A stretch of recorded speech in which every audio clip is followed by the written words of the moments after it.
What's good? This is Josh Jones, ESQ, also known as the Dope Black Lawyer, for this week's edition of Law and Hip Hop Thursdays at 3. Um, this is the number one place where you're going to be able to get law and hip hop related information. We're going to be here every week telling you what's going on with the culture, for the culture, and breaking down the stories that affect Black people, hip hop culture, and trying to make sure that we can help people with legal issues if they ever have them. So, if this is your first time here, welcome. If you've been here before, welcome back. Let us know in the chat where you're watching from. Rep your city.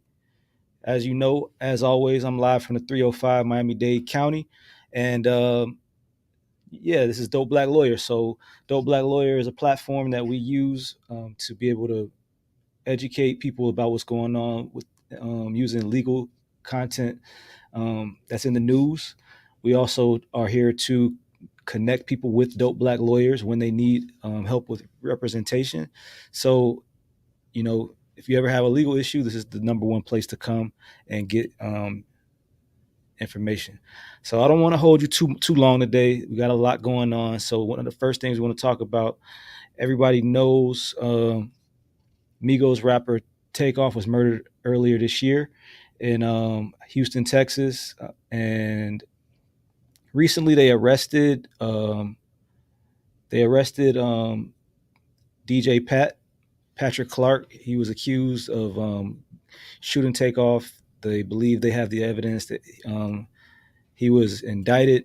So everybody, if you remember, he was at a private event, and the news just broke that Takeoff was killed. There was speculation that it was another gentleman who ended up not being charged. But we just want to make sure that people are actually getting the right information. So, and this is why you need a dope Black lawyer. So it was also reported that that the killer had been actually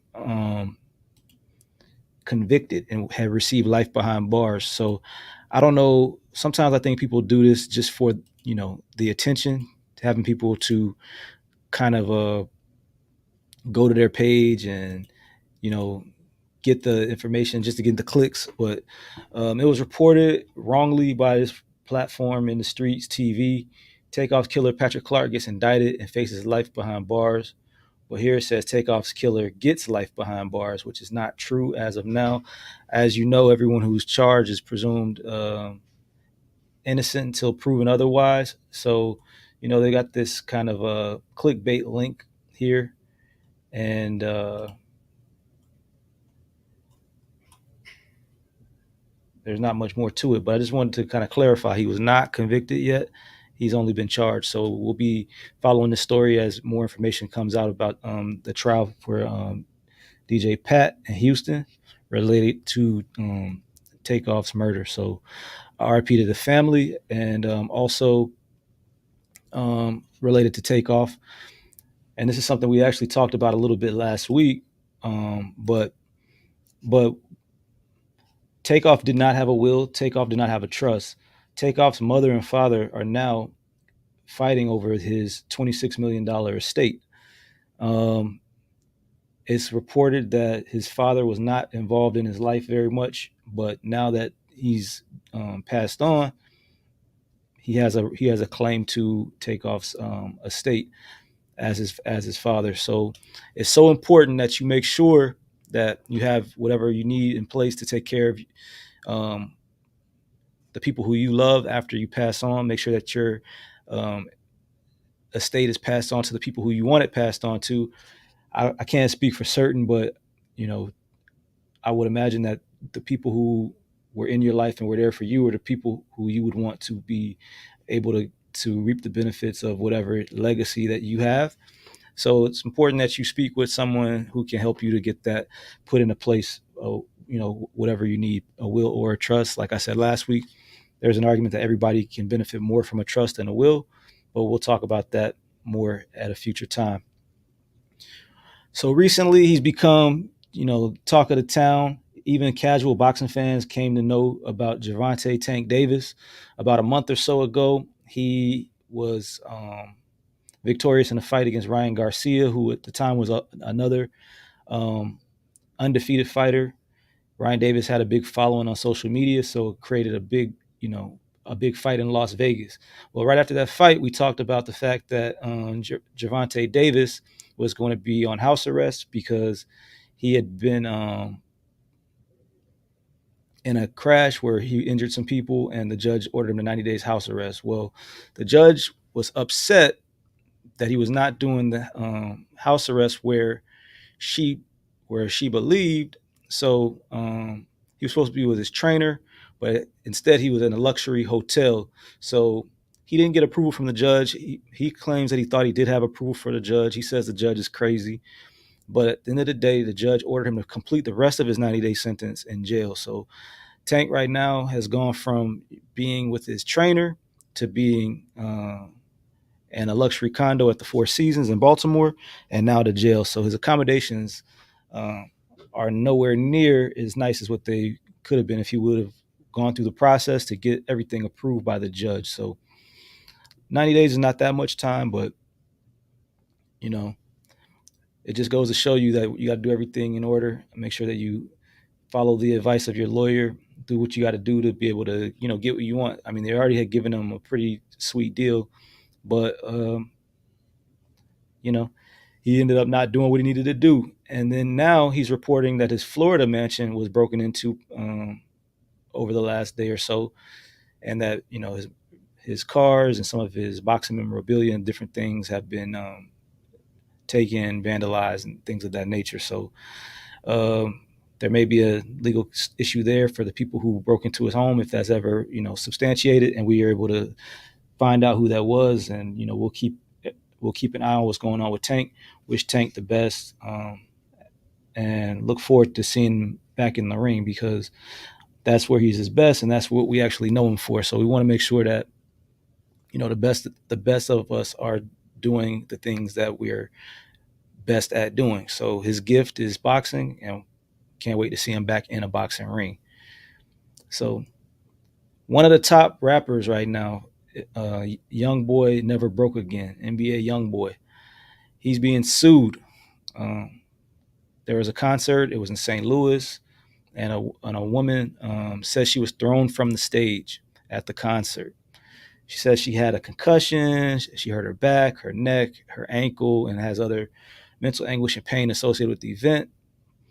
The lawsuit, we've talked about lawsuits involving assaults, batteries, and and people being stomped from the crowd and at concerts. We talked about all these types of different things where people are suing. Well, in this lawsuit, we don't have a copy of it, but I was able to read that there are at least 3 other instances where other fans had altercations with NBA YoungBoy, and they claim he has a history of fighting fans. He's currently been on house arrest for years, serving it out in Salt Lake City, Utah, of all places. And so in this time, he's been releasing a lot of music, but he's also been in the news for stuff like this. Along with NBA YoungBoy, like I told you, they're always going to look for the money. So anywhere where there could be deep pockets, they're going to sue. So they're suing the venue, they're suing the concert promoter, as well as a security company for not providing a safe place for people to enjoy the concert.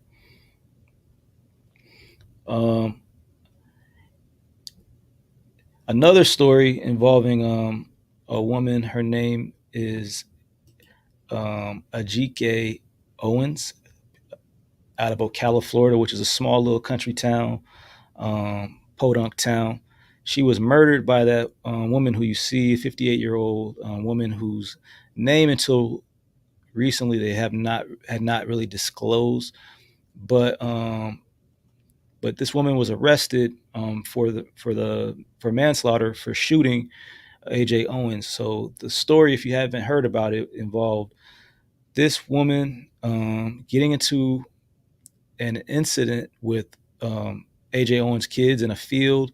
She ended up running the kids off from, I guess it was her property. She's claiming it was her property. And the kids left behind an iPad. It's also been reported that she hit one of the kids, at least one of the kids, with a skate.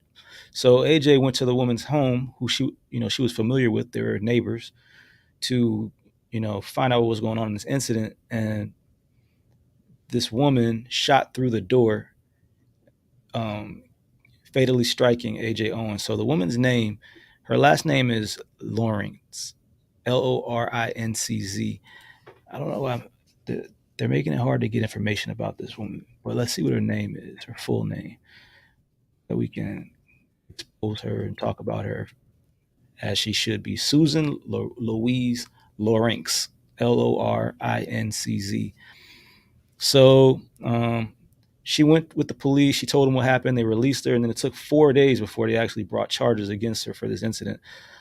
Dope Black Lawyer, we talked about a few times on the show. This is episode 14, so we've been coming strong for 14 weeks now. So that's crazy in itself. But we talked about Ben Crump quite a few times. He's a lawyer that is called upon a lot of times in these cases that involve racially motivated shootings. And he is now representing the family of AJ Owens.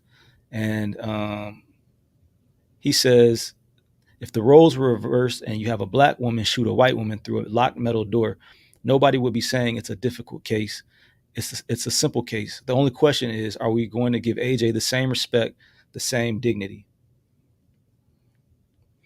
So that's a valid point. Reverend Al Sharpton will deliver the eulogy for AJ's service. Authorities say that Owens was shot through the door of her neighbor's home. When they demanded that the killer be arrested and charged, they also accused Lawrence of yelling racial slurs at the children prior to the shooting. So this woman was interviewed. She claimed that she acted in self-defense and that Owens had been trying to break down her door prior to her discharging her firearm. It sounds like she may try to use a stand your ground defense here, which seems like it will be tough, being that her door was closed and it was locked, and there was no way that AJ could have even gotten in, even if she was attempting to. I haven't heard anything about any video. Hopefully there's some type of doorbell camera or whatever, but there were witnesses, and the witnesses are saying that the shooter engaged with the children and threw a pair of skates.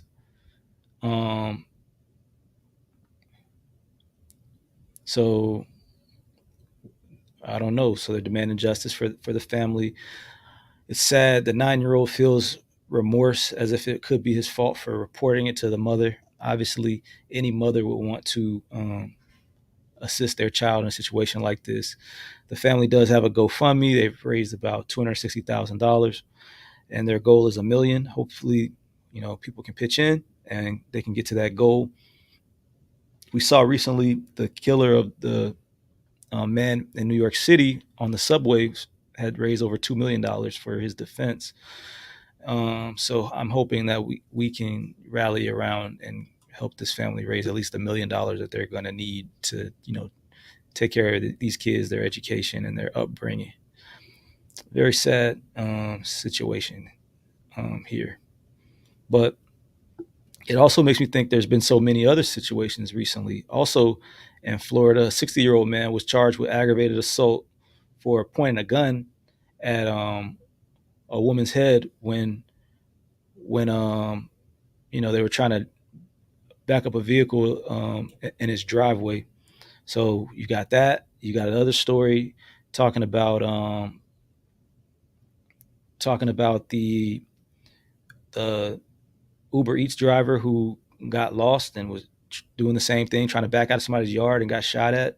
You got the little boy out in the Midwest who the old 84-year-old white man shot at when he was lost looking for his little brother and sister.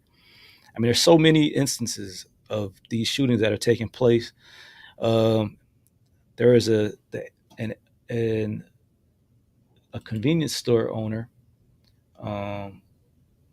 who was arrested for murdering a 14-year-old who he was accusing of trying to steal, it's been proven that the child was not stealing, and that he was actually running away when he was shot in the back. This was over in South Carolina. So, I mean, it's only going to get worse. Like we've talked about in Florida, starting July 1st, people will be able to carry concealed guns without a permit due to the new law that was signed by the governor. So there won't be a need for background checks or training. Um, so people are looking to do. They're looking to add the same law in other states, and millions of guns are going to be on the street. And when people get guns, they get courage. So I encourage everybody to kind of remain vigilant. Get your firearms if you feel like you need them. Be trained on how to use them. But hopefully it doesn't come to that. So um, these stories keep happening. I mean, I don't know when it's going to be enough, but just make sure that you're ready. So right now, that's what's happening in Ocala. We'll be following this story also, as it's a Florida story as well. So we'll definitely be following that as it progresses. We spent a lot of time in Florida and a lot of time in New York. I guess those are two of the bigger states. So there's always something happening. But the New York City Department of Correction has stopped notifying the media about the deaths of incarcerated people, which should give us all pause.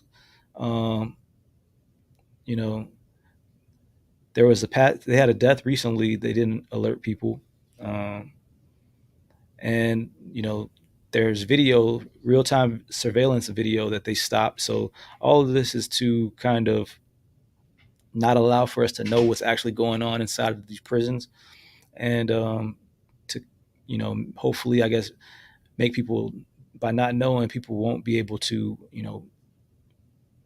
have any type of voice for change if needed. But that's something that's going on. I could only imagine that other places are going to want to do that too, because there's a lot of crazy things that happen in prisons. People die, people get stabbed, people get raped, all types of stuff. But hopefully there will be some type of action for this. We'll be able to keep the media informed about what's going on so that we can be informed. It's important that we know Black folks especially are disproportionately arrested or disproportionately convicted of crime. So anything like this that happens in a jail affects us more than it affects other people. So um, we need to make sure that we know about these things and that we advocate for our people. Another story we were talking about last week, Travis Rudolph, who played shortly in the NFL, who was a star receiver for Florida State University, was on trial for murdering. Murder was the major charge, murdering a man who came to his home with three other men, and he claimed it was self-defense, and the jury agreed with him. They just found him not guilty of the crimes that he was accused of, and now he's looking to resume his football career, get on with his life. But essentially, we talked about it, his ex-girlfriend, I guess at the time it was his girlfriend, and he got into an argument. She got upset. She actually is on the video footage that we got from his Ring doorbell. We can see her hitting him, but she told her family members that he hit her, and they showed up and confronted him. He said he was getting assaulted along with his brother. He said he saw guns and went and got his, and he started shooting at the car that the gentlemen were in until he felt like he was no longer in danger. And he shot one man and killed another, but he was found not guilty. Very sad situation all around. Hopefully everybody who's still here will be able to get their life back on track and heal from this incident. It's very sad, unfortunate incident for everybody involved, but a lot of people are calling for the ex-girlfriend, Dominique Jones, to be charged with a crime. A lot of people see her as the person who more or less put all of this into motion. So let me know what you think. We read a lot of comments last week and people was like going in on her. So we'll see what happens. And then another rapper, we've been talking about how rappers' lyrics are being used against them in court, and how that doesn't happen in other art forms. But YNW Melly is about to be on trial as well for the murder of two other rappers who were thought to be his friends at the time. Um, Also, in the situation, the judge um, is a, is going to follow a new law that allows juries to recommend a death sentence with an 8-4 vote as opposed to a unanimous vote. Um, so he's facing the death penalty for these crimes. Uh, this happened way back in 2018, so it's been a while. But Melly's best friend showed up to a hospital saying his friends were shot in a drive-by. When the cops went to the scene, there was no proof of the shooting. Surveillance video showed that Melly and all the men were together in a car, and it was clear to the detectives that the men were shot in the car, not shot at. So they arrested Melly way back at that time, and now he's going to be facing these charges. So we'll stay tuned with that as well. Another young rapper who it looks like probably is not going to be successful in that trial and is going to, it may literally lose his life as a result. So I'm personally not for the death penalty being used, but that is what he's facing. So tell me what you think. Are there any stories that we didn't talk about this week that you're interested in? If so, leave a comment on the video, and we'll look into those stories, and we'll talk about those moving forward. We are here to provide information for the people, so we're going to make the show a show for what the people want, not for what I want. So I'm looking for the comments in the chat. Leave them. If you have any